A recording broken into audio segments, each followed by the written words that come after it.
1 minute and 29 seconds of previously awning. Nearly everything about this establishing shot is awesome, but its blade runneth over. These probe droids are a notorious Empire staple, so how does one descending from the heavens not raise all of the Empire's up to some shady red flags? Or is this little critter permanently chilling out around here like an emergency break glass in case of exposition button? Report. Would it kill people to just once use a damn screen instead of a hologram? Especially in a situation where you're trying to be sneaky and perhaps don't want to be visible from 360 degrees? Also, am I supposed to be surprised that Moff Gideon turns up in the penultimate episode of The Mandalorian? Because this is exactly what happened in Season 1, and that brings us one occurrence away from it becoming a this is the Shay? And make it quick, as I am short on time. People who waste conversational time by telling people that they're short on time. Before we continue, Kane's report doesn't need to be any more than the following. Mandalorians, including Din Djarin, defeated our pirates on Navarro. That's it. 9 words. So I'm adding us in for every word over 9 that wastes Moff Gideon's time. Continue. Sir, I'm afraid the pirates have run into trouble on Navarro. It wasn't the New Republic. Magistrate Cargo was aided by Mandalorians, according to the reports received by... Why do the police sirens in this alien world in a different galaxy look and sound exactly the same as ours? All right, for this room, I want to go with something minimalist, but also brooding. So, lots of concrete and fall hazards, of course. And instead of gaudy accents or wall decorations, just have 2 soldiers staring deeply into each other's eyes. You know what? I love that last one so much. Put a set of those every 10 feet. Are we supposed to care about these tanks? Probably. Am I going to care about these tanks? No.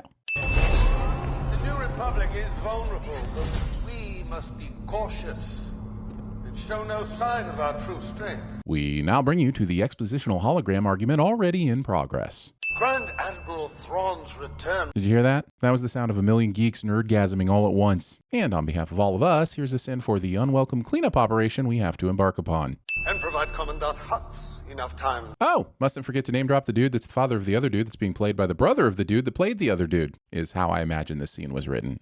Perhaps it's time we look to new leadership. Project Necromancer is a place for that. Project Necromancer. Why didn't they just call it Project Super Evil Plan to assert galactic villainy and murder puppies? Also, instead of being far, far away from the sequels, we're trying to fix the past like this is some kind of hot tub time machine. Writers, if you wade into those waters wearing this much armor, you risk developing some rust. 3 Praetorian guards. Sounds like someone is concerned about an assassination attempt. Yeah, but you are talking to a man that's just recently escaped arrest by the New Republic, has a feud with the most dangerous race of warriors in the galaxy, and whose 10-year career goals make Sauron's master plan look like a Dr. Seuss adventure. So, yeah, I'd say he's a target, and maybe 3 guards with fly zappers isn't too much to ask. Considering all the that went down with those pirates a few episodes ago, I'm going to say these people are not nearly concerned enough about this ship flying overhead. And how has Grief done nothing to maybe get a big freaking ship alert before they're in spitting distance of his office? An Imperial shuttle is advancing over the city. What? That is clearly not a shuttle. First, that's a light cruiser. That was a trap. Look at the markings. See those, my friend, are Mandalorian privateers. I thought to be a magistrate, you'd have to be at least familiar with the concept of lying. A few simple markings, and he's like, no problem, come on in. All it takes to get into his planet is a big-ass fake ID, using your companion cube to steady your vacuum cleaner. I hope these 2 groups get along. They've never met, and what little they know of each other, they hate. This comment, along with the 2 minutes of ship planning we had to sit through, made me think that this initial meeting of these 2 groups would be interesting and dramatic. Let us prepare a feast for our guests. And was not. That's all the way from Coruscant, so you might want to wait for a smaller gathering before you open it. Or, no gathering at all, considering the whole no eating, no drinking with your helmet on deal. Come to think of it, gifting alcohol to a Mandalorian is a pretty dick move considering they have to drink it alone. That's not the only gift I have for you. That's a strange way to say I've created a wearable battlebot for Grogu from the carcass of your friend. What did you do to IG-11? No, that's IG-12 now. You can't expect to get away with removing features that people want and replacing them with shit they didn't ask for by just increasing the model number each year. Well, I mean, you can, but only if you don't mind being called an apple. I mean, an asshole. Well, he's too little to operate this. Actually, he's the only size that can operate this thing. But the confusing bit has to do with the fact that Mando's opinion goes from "you're too little" to "follow me into battle" by the end of the episode, seemingly based only on Grogu's ability to terrorize a street vendor. Maybe when he's older. No. What do you mean, no? No. Grogu learning his first word and continuing to troll Mando is just hilarious. How do these 2 get even more adorable with time? Yes, yes, yes, yes, yes,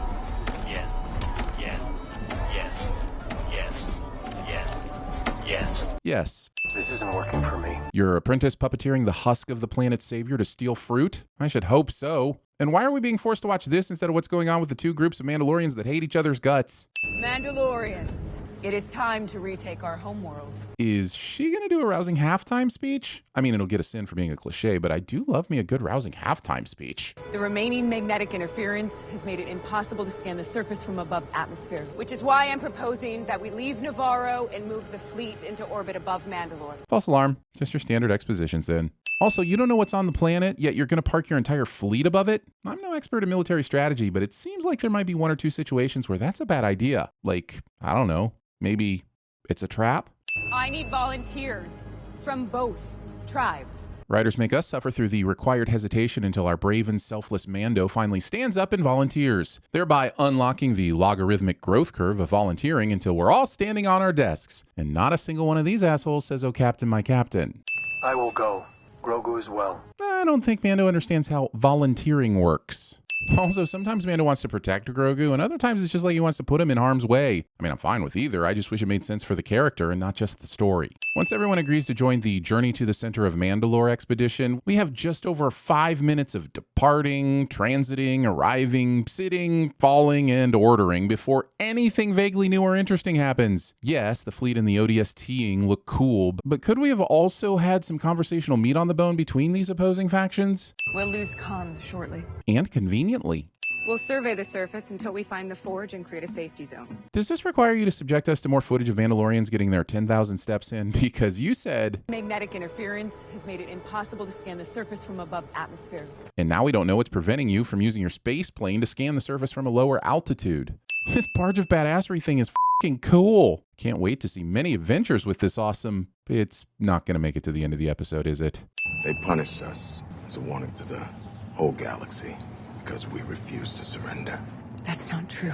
I did surrender. This shocking revelation is played like it's going to lead to feelings of betrayal among the surviving Mandos and possibly further division between the factions. But nope, everyone's super chill about it because we waited until the penultimate episode to get here and don't have time for pesky things like character development. After our forces were annihilated in the Night of 1,000 Tears. This event isn't called the Night of 1,000 Retellings of How Many Times Do I Have to Hear About Mandalore Being Bombed? We get it, it sucked.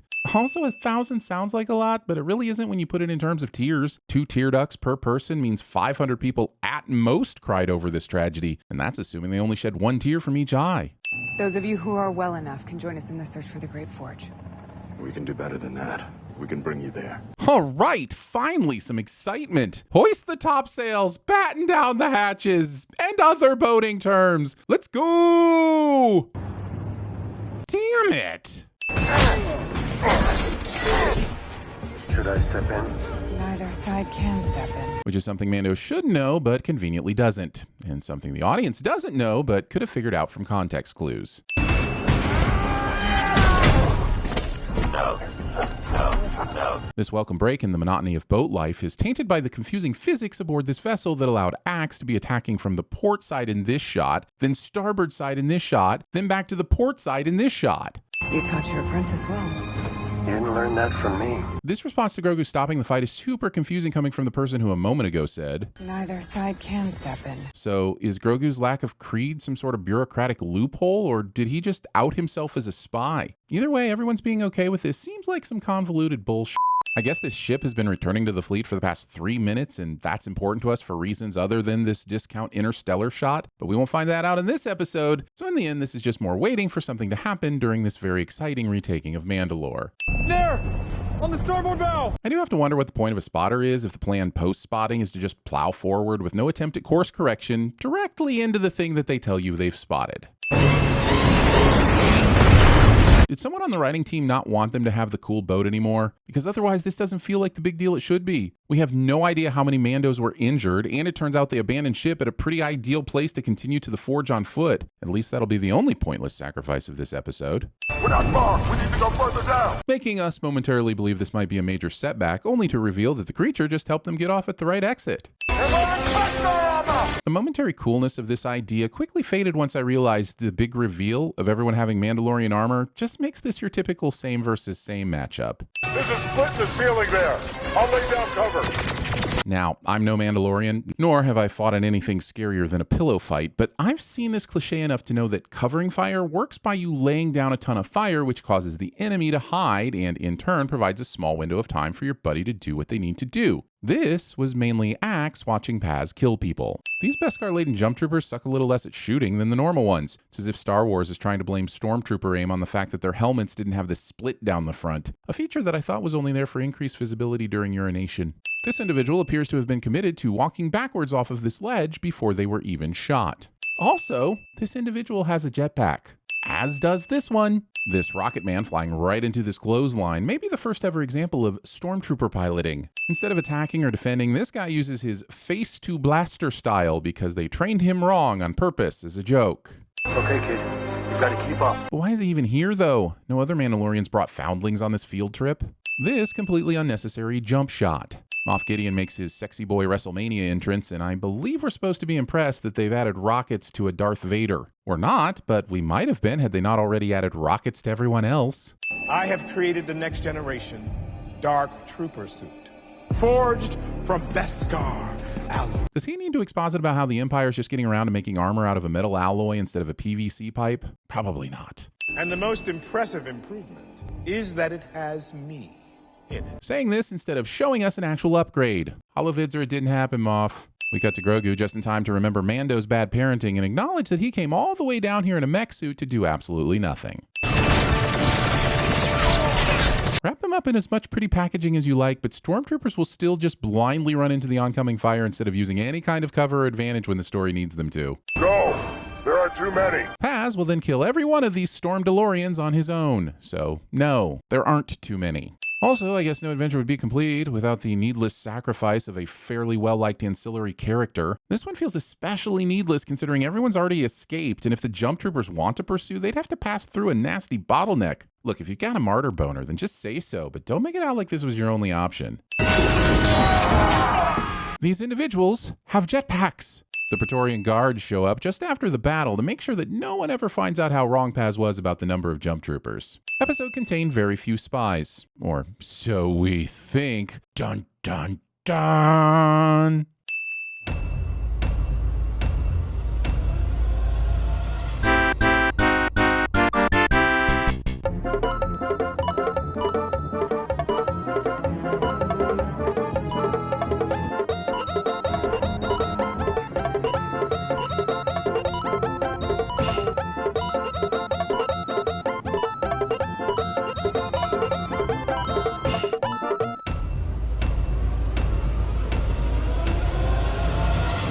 Just go home! That's your home! Are you too good for your home? Hello, and welcome to the Los Pollos Hermanos family. My name is Gustavo, but you can call me Gus. Report. And make it quick, as I am short on time. Actually, you called me. Oh, hell, let's just do what we always do. Hijack some nuclear weapons and hold the world hostage. That's right. That's IG-12 now. Do you like him? This is some up repugnant shit. Grogu is too young to operate heavy machinery. Maybe when he's older... Exterminate! What do you mean, no? Exterminate! I look around, I see these young faces, and I think, I made every wrong choice a middle-aged man can make. Remember your training! And you will make it back alive! What is this place? Shandell, love. Could it be a trap? I will create an army that will bring order to the galaxy. There's no order, no discipline. It's a jetpack.